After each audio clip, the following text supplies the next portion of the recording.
Une abstention record, le PS en tête et une poussée du Front National presque au coude à coude avec l'UMP. Ce sont les enseignements du premier tour des élections cantonales marqués par une percée sans précédent du parti de Marine Le Pen. L'entre-deux-tours risque d'être animé par la question de la constitution d'un front républicain face au FN.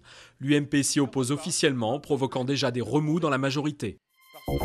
Les défenses antiaériennes libyennes seraient sérieusement endommagées et la coalition se préparerait à attaquer les lignes de ravitaillement des forces du régime de Mouammar Kadhafi. Des explosions ont secoué Tripoli cette nuit, dont l'une dans le secteur de la résidence du dirigeant libyen, détruisant un bâtiment administratif soupçonné d'abriter un centre de commandement militaire.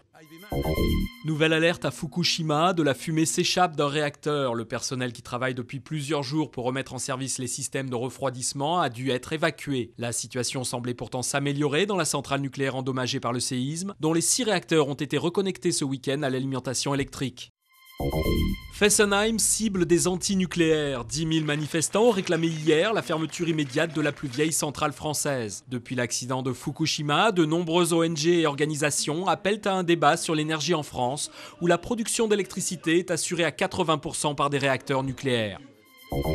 Une célébrité internationale est morte ce week-end aux eaux de Berlin. En 2006, l'ours polaire Knut avait ému la planète entière à sa naissance et généré des millions en contrats publicitaires. Le mammifère a été retrouvé dans le bassin d'eau où il vivait avec 3 autres congénères. Les causes de sa mort subite sont indéterminées. Les ours blancs ont une espérance de vie moyenne de 35 ans.